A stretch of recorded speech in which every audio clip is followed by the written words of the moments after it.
Chike looked up, his heart racing. "What happened between you and my father before he died?" he asked, his voice sharp with curiosity. Isa's expression hardened. He hesitated before replying. "That's none of your business," he said with a cold tone. Chike stepped forward. "It is my business. Did you have anything to do with his death?" He slammed the machete onto the table, anger flashing across his face. "How dare you accuse me of such a thing?" he shouted. "Your father and I had our disagreements, but he was like a brother to me." Chike stood firm. "If you're telling the truth, then what happened?" he demanded. He took a deep breath and sat down, his anger fading into sorrow. "We fought over land," he confessed. "He wanted me to sell my share, but I refused. That's all. I would never hurt him." But Chike wasn't convinced. Something didn't add up. Still uneasy, he went back to Nnamdi for answers. "I confronted him, but he denied everything," Chike explained. Nnamdi nodded knowingly.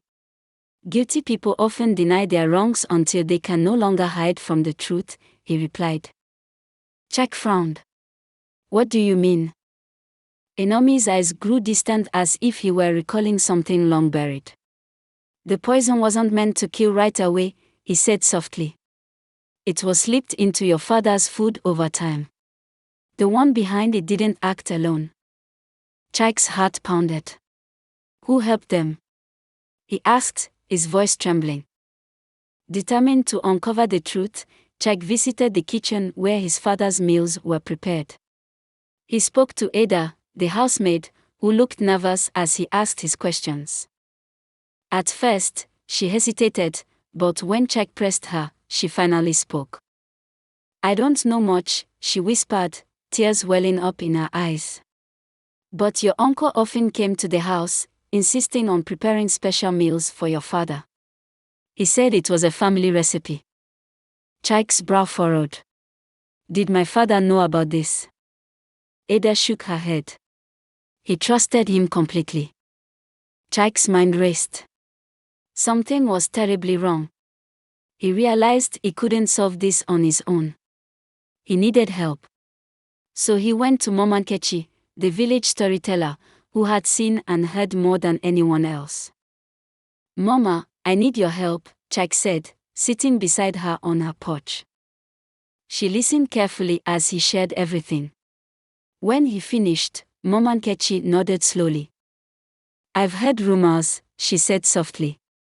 "Your uncle has always been jealous of your father's success. If he's involved, be careful. He's not to be trusted." As they spoke, Umuokoro revealed something unexpected. "Umuokoro was close to your father," she said. Chike's eyes widened. "What do you mean?" Umuokoro sighed deeply. "Before she died, Umuokoro found something. She wanted to warn your father about it." Chike shivered at the thought. Was Umuokoro killed because she knew too much?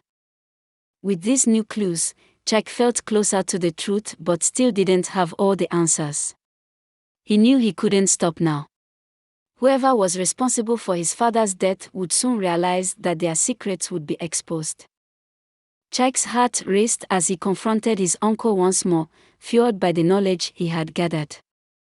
"I know you poisoned my father," Chike declared. "And I know Umuokoro found out about it." Anne's face drained of color. "You have no proof," he stammered. Chike stepped forward, his voice steady and firm. "I will find proof, no matter what it takes." Anne's eyes narrowed, and his voice grew cold. "Be careful, boy. You don't know who you're accusing." But Chike was resolute. "I'm not afraid of the truth," he said with unwavering confidence. As Chike continued to dig deeper, rumors began to spread throughout the village. Some admired his courage, believing he was seeking justice. Others murmured in disapproval, calling him troublemaker. "Why can't he let the dead rest?" one villager muttered under his breath. But Chike knew the answer. He wouldn't rest until the truth came to light. Chike's mother, seeing the toll the search for answers was taking on her son, pleaded with him one last time. "Your father is gone, my son. Please, let it go before you put yourself in danger," she urged. But Chike's resolve was unwavering. "If I don't fight for the truth, who will?" he retorted, his voice full of determination. That night, as Chike lay in bed, a note was slipped under his door. He picked it up with trembling hands, the message clear: "Stop asking questions, or you will regret it."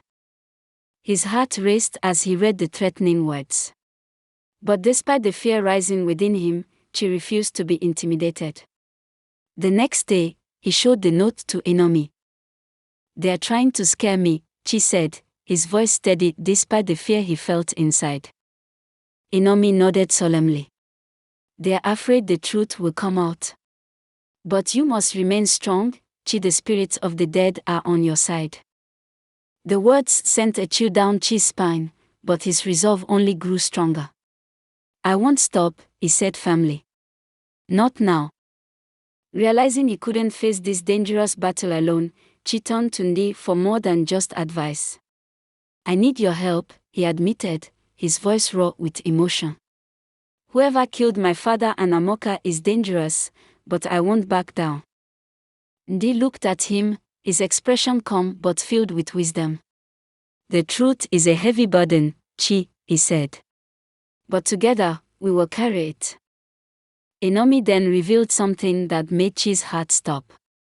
"Your father and Umuokoro's spirits both point to the same person." Chike's breath caught in his throat. "Is it really my uncle?" he asked, his voice a whisper of disbelief. Nnamdi nodded grimly. "Yes. And is guilty." But he did not act alone. Chike's brow furrowed in confusion. "Who else could be behind this?" he asked, the weight of the truth starting to settle on him. Nnamdi's eyes grew sorrowful. "Someone close to you," he said quietly. Chike's mind raced. His family was small: his mother, his cousins, and the housemaid, Ada. "Who could betray us like this?" he murmured, his voice thick with uncertainty. Nnamdi placed a reassuring hand on Chike's shoulder. "You must find out, but be careful," he warned. "The guilty will not confess easily, and danger is always near." With newfound determination, Chike decided to confront Ada again. This time, he watched her closely, his suspicions gnawing at him.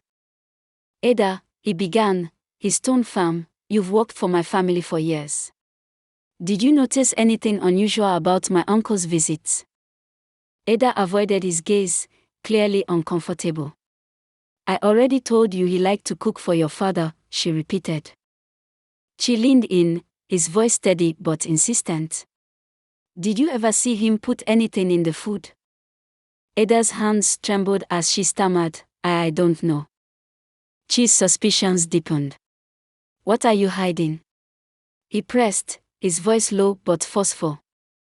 Finally, Ada broke down in tears, sobbing uncontrollably. "I didn't mean for anyone to die," she cried. "Your uncle threatened me. He said if I didn't let him into the kitchen, he would hurt my family." Chike's chest tightened with a mix of anger and sorrow. "So you knew he was poisoning my father?" he asked, his voice full of disbelief. Ada nodded, her face filled with guilt and regret. "I tried to stop him, but he always found a way. I'm so sorry, Chike." Chike felt a mix of emotions: anger at Ada for betraying his family, but also sympathy for the fear that had driven her to comply. "Why didn't you tell me sooner?" he asked, his voice thick with emotion. Now that she had Ada's confession, he knew he needed more than just words to bring his uncle to justice. He and Nnamdi devised a plan. "We'll gather the elders and expose him in front of everyone," Nnamdi suggested. "But we need to catch him off guard." Chike nodded firmly. "I'll invite him to dinner at my house. We'll make him think everything is normal, and then we'll reveal the truth." Nnamdi agreed, his eyes filled with resolve. The spirits of your father and Umuokoro will guide us. That evening, Chike invited Nnamdi to dinner. As Nnamdi arrived, he smiled warmly, unaware of the trap that had been set. "It's good to see you, my boy," he said, his voice full of forced cheer. Chike forced a smile. "I wanted us to spend some time together, uncle." As they ate, Chike carefully steered the conversation toward his father's death. "I still can't stop thinking about what happened," he said, his tone casual but purposeful. Nnamdi's smile faltered. "It was a tragedy," he replied, his eyes avoiding Chike's gaze. Chike pressed further, his voice calm but probing. "Do you think anyone could have hurt him?" Nnamdi's hand trembled slightly. "Why would you ask that?" he responded, his voice sharp with unease. Chike stood, his voice steady and resolute. "Because I know the truth, uncle. You poisoned my father." Nnamdi froze, his face draining of color. "What are you talking about?" he stammered, his voice cracking with panic. At that moment, Nnamdi stepped out from the shadows, holding Ada's written confession. "We have proof," he said firmly. "Your accomplice has already confessed." The room fell into an oppressive silence as Nnamdi realized he had been caught. "It wasn't supposed to happen like this," he muttered, his voice shaking. "I only wanted to weaken him, not kill him." Chike's heart raced with the weight of the revelation. The truth had come to light, and Nnamdi's guilt was undeniable. But as he looked at his uncle, the person who had betrayed his family, Chike knew the fight for justice had only just begun. Chike's anger surged, a fire raging inside him. "And Umuokoro? Did you kill her too?" he demanded, his voice shaking with fury. Nnamdi broke down, his once proud demeanor shattered. His voice trembled as he confessed, "Yes, it was me. Umuokoro overheard me and Ada talking about the poison. She threatened to go to the elders, so I had to silence her." Chike felt a wave of grief and fury crash over him. The woman he had once considered family, someone he had trusted, had been a victim of his uncle's greed and cruelty. "You betrayed your own family for what?" "Greed. Power. A desire for control," he shouted, his words laced with pain. Nnamdi's shoulders slumped, his head hanging low. "I didn't want this to happen," he muttered weakly, as if his regret could erase the truth of his actions. Nnamdi, who had been silent up until now, stepped forward with a calm, commanding presence. "The spirits of the dead saw everything, and now the truth is out," he said, his voice resonating with the weight of justice.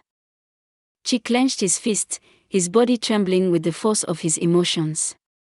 "You will face justice for what you've done," he vowed, his voice low and firm, a promise to the victims who would never speak again. The next day, Chike gathered the village elders and revealed everything. With Ada's confession in hand, he made Nnamdi repeat his own, forcing him to speak the truth in front of the entire village. Shock and anger rippled through the crowd, their faces twisted in disbelief and fury. "How could you do this to your own brother?" one elder demanded, his voice full of sorrow and outrage. Nnamdi had no answer. His guilt was evident, but the words he needed to atone for his sins were lost on him. The elders made their decision swiftly. "You will be banished from the village," the chief elder declared, his voice carrying the weight of the law. "And you, Ada, will leave as well. You will never harm anyone in this village again." Chike watched in silence as his uncle and Ada were taken away, his heart heavy with a mix of relief and sorrow. They had taken everything from him, his father, his peace, but now justice had been served. After the meeting, Chike found Nnamdi sitting under a tree, a soft, almost eerie laugh escaping his lips. Chike couldn't help but ask, "Why are you laughing now?" Nnamdi looked up at him with a smile, the weight of the past finally lifting from his face. "Because justice has been served, Chike, your father and Umuokoro can finally rest in peace." Chike nodded, his heart still heavy but now tinged with gratitude. "I couldn't have done it without you, Nnamdi." Nnamdi shook his head, his smile warm but knowing. "The truth was always there. You just needed to see it." For the first time, she understood why Nnamdi laughed. It wasn't madness or cruelty, it was relief, the purest form of it. The truth had prevailed, and the burden of secrets was finally lifted. Within an Ede gone, the village began to heal. The whispers that once surrounded Nnamdi slowly faded, replaced by a growing respect. "He was strange, but he was right," one elder admitted quietly to Chi one day. Chi's focus shifted to rebuilding his family's reputation, honoring his father's legacy, and keeping Umuokoro's memory alive. In a quiet corner of the village, he planted a tree in their honor, its roots symbolizing the strength and resilience of the truth. The villagers, once divided by fear and suspicion, came together for the first time in years. They stood united by one thing: the unshakable power of truth. Life slowly returned to normal, though the memory of what had happened would never fade completely. It would live on in the stories told by the elders and in the heart of every villager who had seen the light of justice. One morning, Chi went to visit Nnamdi, hoping to thank him again for everything he had done. But when he arrived at the hut, he found it empty. There were no signs of Nnamdi, no trace of where he had gone. Where could he have gone? Chi wondered aloud, a sinking feeling in his chest. But as he stood there, the answer became clear. Nnamdi had fulfilled his purpose in Umuokoro. He had brought justice to the dead and peace to the living, and now his work was done. As Chi stood outside the empty hut, the breeze picked up, carrying with it a faint echo of laughter. It was soft, almost like a whisper, but she recognized it. It was Nnamdi's laugh, light, carefree, and full of relief. With a quiet smile, she whispered into the wind, "Thank you, Nnamdi." The man who had laughed at funerals was gone, but his legacy would remain in the hearts of the villagers forever, legacy of truth, justice, and the power of one man to change everything.